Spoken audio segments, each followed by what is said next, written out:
عمرك حسيت إنك تايه؟ بتصحى كل يوم من غير هدف واضح، ولا عارف أنت بتعمل إيه وليه. في اللحظات الأولى من الصباح يسيطر عليك شعور بالحيرة، وكأنك واقف في منتصف طريق طويل لا تعرف نهايته. هذا الإحساس يثقل القلب ويجعل كل يوم يبدو متشابها، لكن صدقني، أنت لست وحدك في هذا الشعور. كثيرون مروا بنفس اللحظة، بنفس الضياع، وبنفس الأسئلة التي لا تنتهي. هنا تبدأ رحلتنا معا نحو الوضوح. بتحس إنك واقف في مكانك، بينما الدنيا بتجري من حواليك. تشاهد الجميع يتحركون، يحققون أهدافهم، وأنت تشعر وكأنك متجمد في مكانك. هذا الإحساس طبيعي، لكنه مؤلم.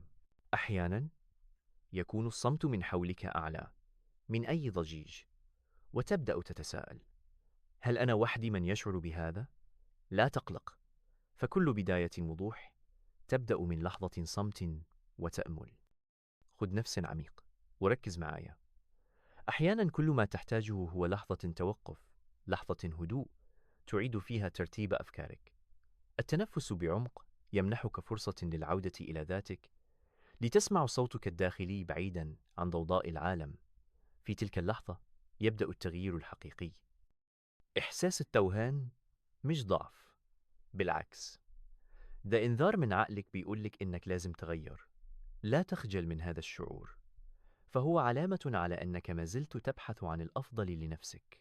كل شخص ناجح مر بلحظات من الشك والتردد، لكنهم اختاروا أن يسمعوا لهذا الإنذار ويبدأوا التغيير.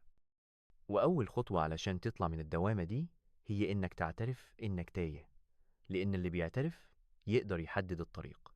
الاعتراف بالحقيقة هو بداية كل تغيير. عندما تواجه نفسك بصدق، تبدأ في رؤية الأمور بوضوح أكبر، وتكتشف نقاط القوة والضعف داخلك. تاني خطوة، اسأل نفسك سؤال واحد: لو حياتي فضلت زي ما هي، هل هكون راضي بعد 5 سنين؟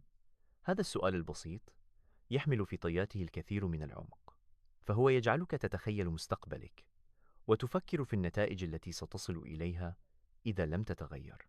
أحيانا الإجابة على هذا السؤال تكون نقطة التحول. لو الإجابة لا، يبقى لازم تبدأ تتحرك، حتى لو مش عارف رايح فين. لا تنتظر أن تتضح كل التفاصيل، فالحركة في حد ذاتها بداية جديدة. كل خطوة صغيرة تقربك من هدفك، حتى لو لم يكن واضحا بعد. المهم أن تبدأ. ابدأ بحاجة بسيطة، مهارة جديدة، عادة كويسة، أو حتى روتين يومي منظم. لا تستهين بأي خطوة مهما كانت صغيرة. التغيير الحقيقي يبدأ من تفاصيل بسيطة، ومع الوقت تتراكم هذه التفاصيل لتصنع فارقا كبيرا في حياتك. الطريق مش لازم يكون واضح من البداية، المهم تمشي، ومع كل خطوة الصورة هتوضح أكتر. أحيانا تتضح الرؤية أثناء السير وليس قبل أن تبدأ. لا تخف من الغموض، فهو جزء من الرحلة. الاستمرار في السير رغم عدم وضوح الطريق هو ما يصنع الفرق بين من ينجح ومن يتوقف. كل يوم جديد هو فرصة جديدة لتقترب من هدفك. لا تستسلم أمام الصعوبات، فكل تحدي هو درس جديد. التوهان يعلمك الصبر ويجعلك أقوى. كل لحظة ضياع تحمل في داخلها درسا جديدا عن نفسك وعن الحياة. لا تندم على لحظات الحيرة، فهي التي تصنع منك شخصا أكثر نضجا ووعيا. افتكر دايما، مفيش حد اتولد عارف طريقه. كل ناجح كان تايه بس قرر يدور. البحث عن الذات هو رحلة مستمرة، وكلما بحثت أكثر اقتربت من حقيقتك. لا تخف من التجربة والخطأ، فهما جزء من طريق النجاح. الثقة بالنفس لا تأتي فجأة، بل تبنى مع كل خطوة جديدة. عندما تبدأ في اتخاذ قرارات صغيرة وتلتزم بها، تزداد ثقتك بنفسك، ومع الوقت تصبح أكثر قدرة على مواجهة التحديات. العزيمة هي الوقود الذي يدفعك للاستمرار رغم الصعوبات. كلما واجهت تحديا وتغلبت عليه، زادت قوتك الداخلية. لا تدع لحظات الضعف توقفك، بل اجعلها دافعا للمضي قدما. مع كل شروق شمس هناك فرصة جديدة لبداية مختلفة. الأمل هو النور الذي يضيء طريقك في لحظات الظلام. تمسك به، فهو سر الاستمرار.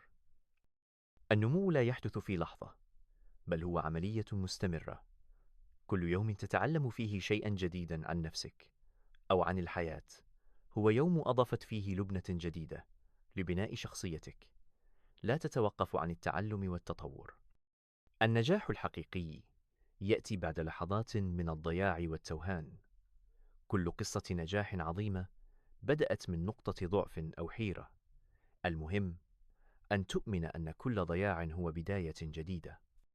كل يوم جديد هو فرصة لبداية جديدة. لا تدع الماضي يقيدك، بل اجعله دافعا لتصنع مستقبلك بنفسك. أنت قادر على رسم طريقك مهما كان غامضا في البداية. الإيمان بالرحلة هو ما يمنحك القوة للاستمرار. ثق أن كل خطوة، حتى وإن بدت صغيرة أو غير مهمة، تقربك من هدفك النهائي. لا تستعجل النتائج، فكل شيء يأتي في وقته. مع الوقت ستكتشف أن الغموض الذي كان يحيط بك بدأ يتلاشى، وأن الصورة أصبحت أوضح. كل تجربة مررت بها كانت لبنة في بناء وضوحك الداخلي. استمر في السير، فالنهاية دائما أجمل مما تتخيل. وصدقني، اللي بيدور لازم يلاقي. لا تتوقف عن البحث عن ذاتك، ولا تيأس من لحظات التوهان. كل خطوة تخطوها اليوم هي بداية لمستقبل أكثر وضوحا وإشراقا. أنت تستحق أن تجد طريقك وتعيش حياة مليئة بالمعنى والنجاح.